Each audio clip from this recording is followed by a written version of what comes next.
Most woodworking plans don't fail because of your skill. They fail long before you even pick up a tool. You can follow every step, measure twice, cut carefully, and still end up with something that doesn't fit, doesn't align, or just doesn't look right. And that creates a very specific kind of frustration, because it feels like you did everything correctly, so what went wrong? At first, you assume it's you. Maybe you misread something, maybe your tools aren't precise enough, maybe you rushed a step. So the next time, you slow down. You double-check measurements, you take extra time lining things up, you try to be more careful. But then it happens again.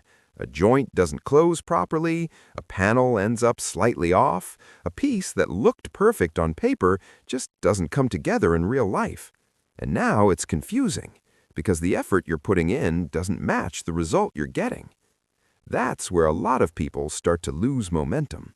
Projects get paused, then delayed, then quietly abandoned. Not because the idea wasn't good, but because the process stopped making sense. Most explanations stop here and say something like, you need more experience. But that's only part of the picture. If you look closer, there's a pattern behind these failed builds. It's not random, and it's not just about skill. On the surface, woodworking plans look complete. They show dimensions, they list materials, they include diagrams that look clean and professional. But those are surface-level signals. They tell you what the finished project should look like. They don't always tell you how to get there, and that gap is where most failures begin. Because building something isn't just about individual steps, it's about sequence. Order matters, timing matters, dependencies between steps matter. If a plan skips even one of those connections, the builder has to guess, and guessing in woodworking is expensive.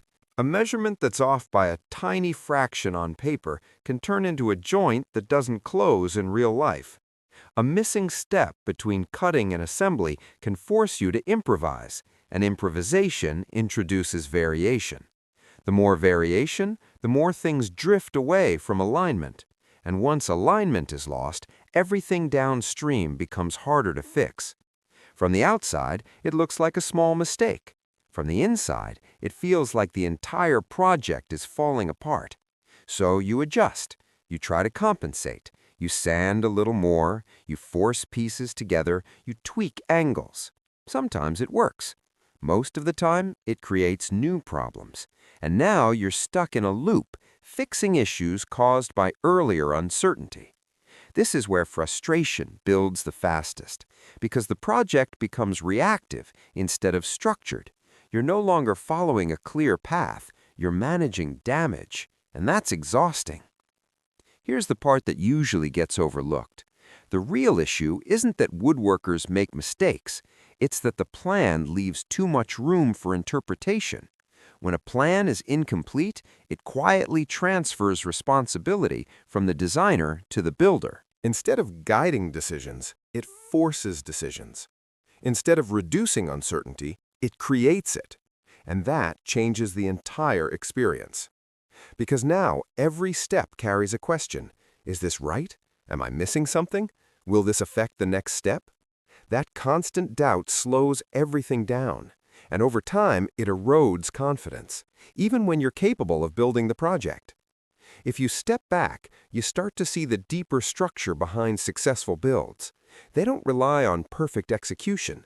They rely on clarity. Clear sequence, clear measurements, clear transitions between steps. Not just what to cut, but when to cut it. Not just what to assemble, but in what order and why. It's similar to following a recipe versus reverse engineering a dish from a photo. A photo can show you the end result. A recipe shows you the process. Most failing woodworking plans are closer to photos than recipes. They look complete, but they're missing the invisible structure that connects everything together. And without that structure, even simple projects become unpredictable. Once you recognize this, something shifts. You stop blaming your ability. You start evaluating the quality of the inputs you're working with.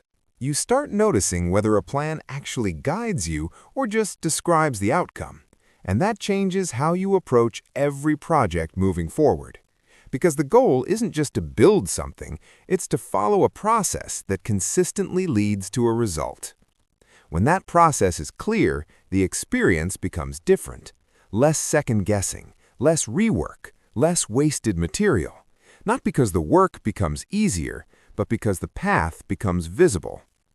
If you want to go deeper into this, there's a structured breakdown in the description that walks through what a complete woodworking plan actually needs to include and how to recognize it before you start. And if you want more videos that break down how these systems work behind the scenes, you can subscribe. Most people don't struggle because they lack skill. They struggle because they're working from instructions that were never fully built to begin with.